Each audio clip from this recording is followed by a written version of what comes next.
I got so much motherfucking design on right now.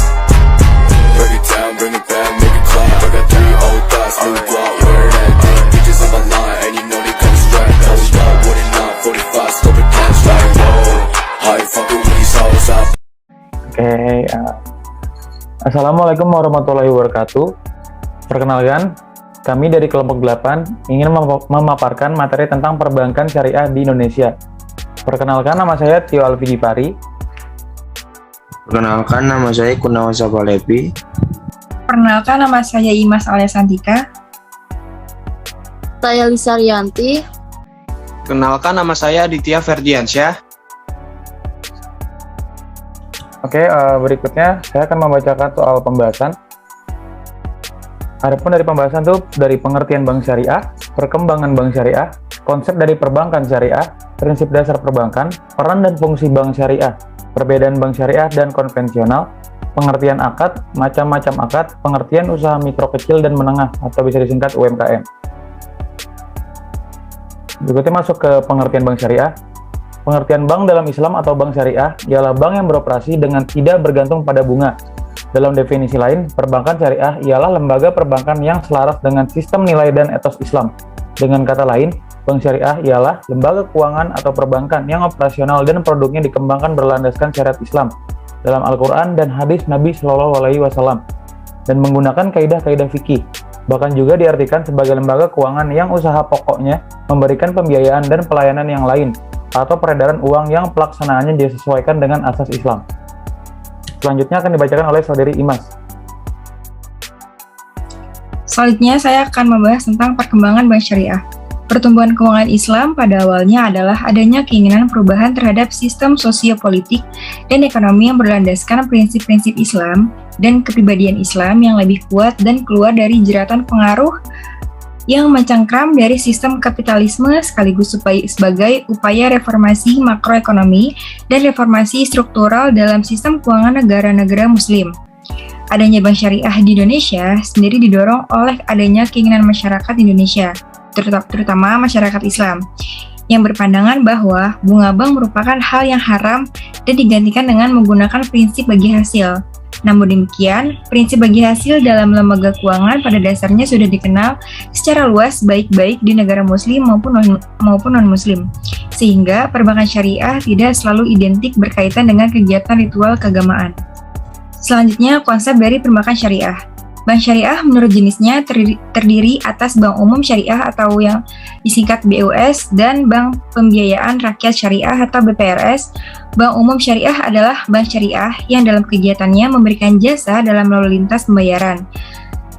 BUS memiliki bentuk kelembagaan seperti bank umum konvensional, sedangkan bank pembiayaan rakyat syariah adalah bank syariah yang dalam kegiatannya tidak memberikan jasa dalam lalu lintas pembayaran. BPRS memiliki bentuk kelembagaan seperti BPR konvensional. Badan hukum BUS dan BPRS dapat berbentuk perseroan terbatas, perusahaan daerah atau koperasi. Slide selanjutnya akan dibahas oleh Aditya.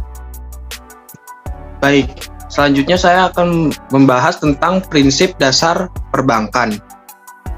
Bebas dari riba.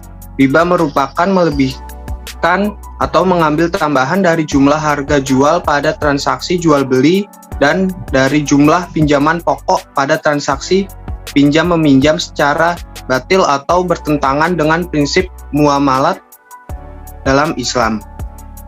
Lalu bebas dari maisir. Maisir secara bahasa berasal dari kata al-yus yang bermakna mudah mendapatkan sesuatu tanpa usaha yang nyata. Secara istilah, maisir berarti perpindahan harta atau barang dari suatu pihak ke pihak lain melalui transaksi yang mengandung spekulasi, untung-untungan, permainan, taruhan, dan penipuan yang merugikan salah satu pihak. Lalu, bebas dari garar.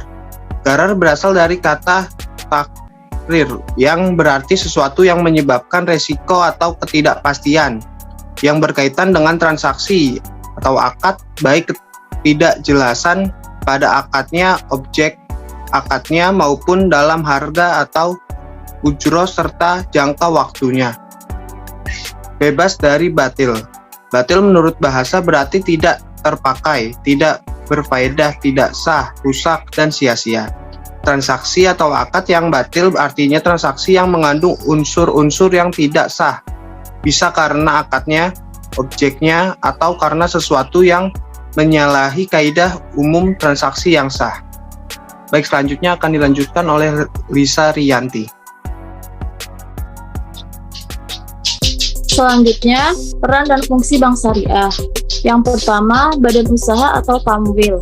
Bank syariah sebagai badan usaha memiliki beberapa fungsi, yaitu sebagai manajer investasi, investor, dan jasa pelayanan. Yang kedua, badan sosial atau ma'al. Sebagai badan sosial, bank syariah memiliki fungsi sebagai pengelola dana sosial atau dana kebajikan, yang meliputi penghimpunan dan penyaluran zakat, infak, sedekah, dan penyaluran qardul hasan atau pinjaman kebajikan.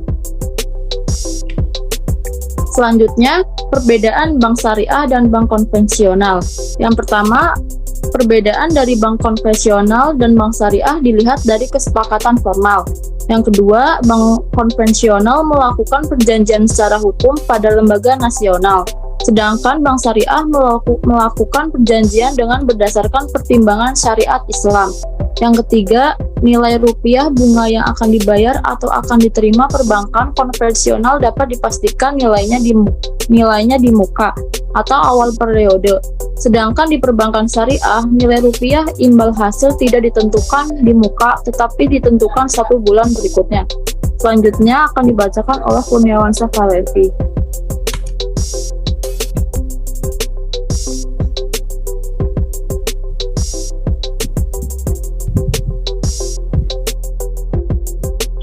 Oke, di sini saya akan menjelaskan tentang akad.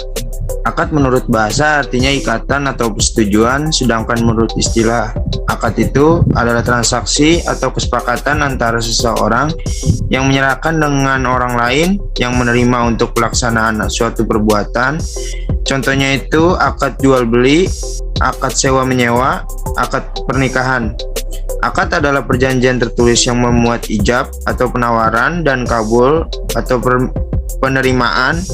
Istilah al-aqdu atau akad dapat disamakan dengan istilah verbintenis atau perikatan dalam KUH Perdata. Sedangkan istilah al-hadu atau janji dapat disamakan dengan istilah perjanjian. Di sini juga ada 3 macam-macam akad. Yang pertama itu berdasarkan pemenuhan syarat dan rukun seperti sah atau tidak sahnya suatu akad. Yang kedua itu berdasarkan apakah syarat telah memberi nama atau belum. Contohnya akad yang telah dinamai syarat seperti jual beli, hibah, gadai, atau lain-lain. Sedangkan akad yang belum dinamai syarat tetapi disesuaikan dengan perkembangan zaman. Yang ketiga itu berdasarkan barang diserahkan atau tidak dibaca zatnya, baik berupa benda yang berwujud atau al-ain maupun tidak berwujud atau gair al-ain. Selanjutnya dibacakan oleh Tio. Oke, saya akan menjelaskan soal pengertian usaha mikro kecil dan menengah atau biasa disingkat UMKM.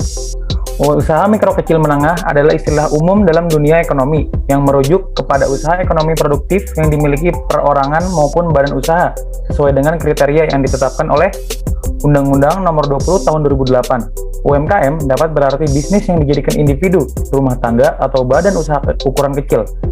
Penggolongan UMKM didasarkan batasan omset pendapatan per tahun, jumlah kekayaan aset, serta jumlah pegawai. Sedangkan yang tidak masuk kategori UMKM atau masuk dalam hitungan usaha besar yaitu usaha ekonomi produktif yang dijalankan oleh badan usaha dengan total kekayaan bersih atau hasil penjualan tahunan lebih besar dari usaha menengah.